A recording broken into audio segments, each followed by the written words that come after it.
This is CBS 46 News at 4. Getting results. Food banks in Atlanta are struggling right now to provide for those during this COVID-19 pandemic.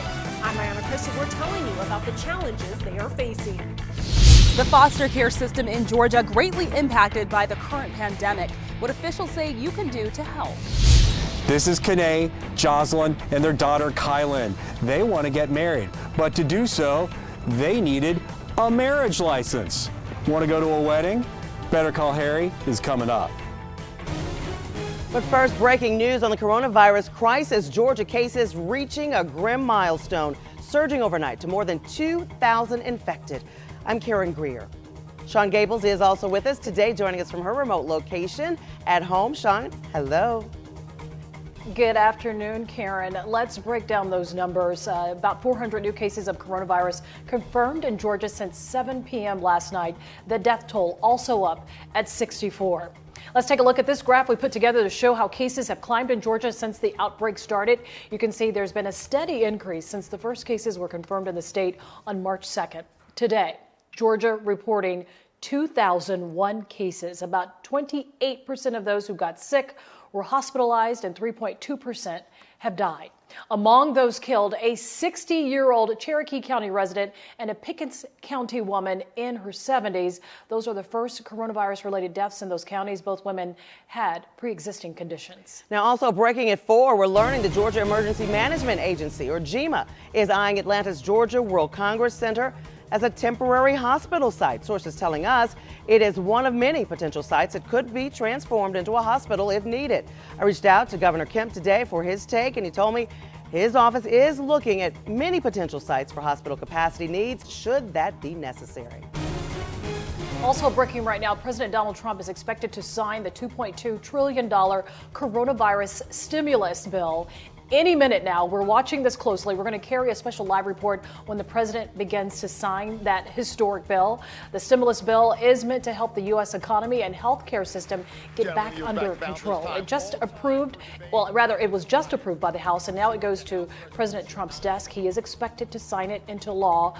Once signed, the plan gives up to $1,200 directly to most working Americans. It will also expand unemployment insurance and provide hundreds of billions of dollars to big and small businesses, along with sending financial relief to hospitals. Now, the demand is the highest it's been at food banks across the state.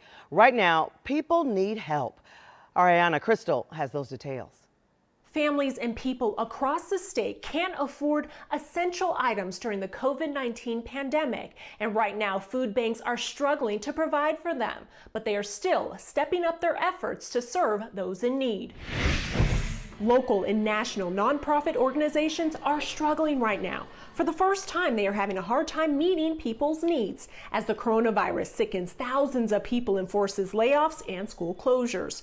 The Salvation Army has 13 Metro Atlanta area food pantries. They serve around 1,300 families and over 4,000 individuals. Due to the immediate fallout of COVID-19, the Salvation Army has seen an increase in requests for food assistance.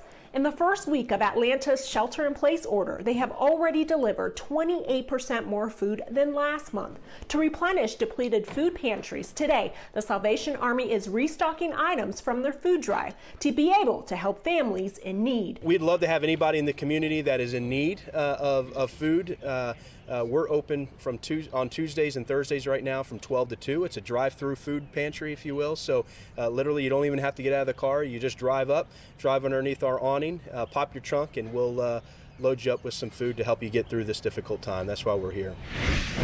Food Banks anticipates the number of people that need food assistance to increase in the coming weeks. So if you need help right now, the Salvation Army does have drive-through pickups at their 13 Metro Atlanta food pantries. In Atlanta, Ayana Crystal, CBS 46 News.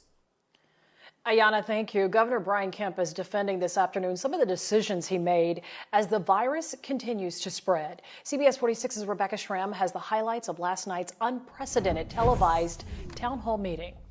This town hall is broadcasting in all television markets across Georgia. Never before have TV stations across the state collaborated quite like this. Each station in Atlanta supplied a news anchor to ask questions on behalf of viewers about the decisions Governor Brian Kemp and other leaders are making during the coronavirus pandemic. Some viewers wanted to know why the governor hasn't locked down all of Georgia. I'm having to govern the whole state. We still have over 50 counties that don't have a confirmed case yet. On the opposite end of the spectrum, the governor took heat from some viewers who wanted to know why he's keeping schools closed for another month. He said with the virus still spreading, he wanted to make sure parents are comfortable sending their kids back. We want our teachers that are going to be working in that environment and our administrators to be comfortable that they can go into that environment and they're not going to be adversely affected by the coronavirus. He has the backing of Georgia Department of Health Commissioner Dr. Kathleen Toomey, who reminds us that young people can spread it without even realizing they have it. 80% of coronavirus cases are relatively mild, like the flu, or even less severe. Okay. It's at 20% of cases that are very severe, particularly in the elderly, particularly in those with chronic health conditions. The governor said he'll continue to make tough decisions while allowing local leaders to do what's best in their communities. In Atlanta, Rebecca Schramm, CBS 46 News. Rebecca, thank you. We are following breaking news on Wall Street right now. The stock market ending the week in the red after a massive three-day rally. Here's a look at the numbers. Despite the coronavirus stimulus package hopefully expected to get approved by President Trump, Dow Jones Industrials down by 915 points. NASDAQ and the S&P 500 also in the red. Now, coronavirus has managed in 3 weeks to achieve what generations of planners and policymakers could not. It eliminated traffic congestion. Here's proof in new numbers from the Georgia Department of Transportation. Statewide interstate traffic down 22%. Metro Atlanta roads down 47%. Rush hour down 32%. Here's proof beyond the numbers with CBS 46 special assignment reporter Sally Sears. This is Clifton Road and Briarcliff. In normal times, all the traffic here from Emory, the CDC, and the VA hospital would be smashing me like a bug. But instead, all the traffic bug smashing is on the internet. This is a tipping point for teleworking. I tele-interviewed Roz Tucker this morning. She heads the Atlanta Regional Commission's office that manages commute options. Her surveys show that Atlantans slowly took to teleworking, and then we've seen over a 40% increase in teleworking over the last 4 years. However, over the last few weeks, we've seen a 71% increase in telework logging. Atlanta traffic down 47%, teleworking up 70%. Is this going to last? Do you remember when the interstate bridge burned down? MARTA hoped that would entice new riders to stay after the interstate reopened. Didn't happen.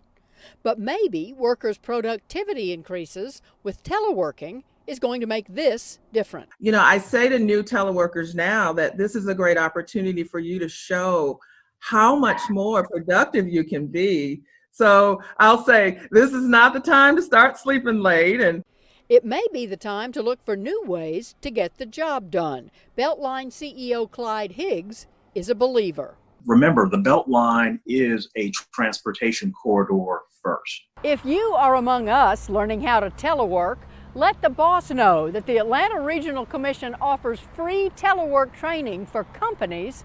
More information is on our website. Sally Sears, CBS 46 News. And CBS 46 is working from home, part of that 70% increase Sally mentioned. Now, the telework training site that she talked about is the Atlanta Regional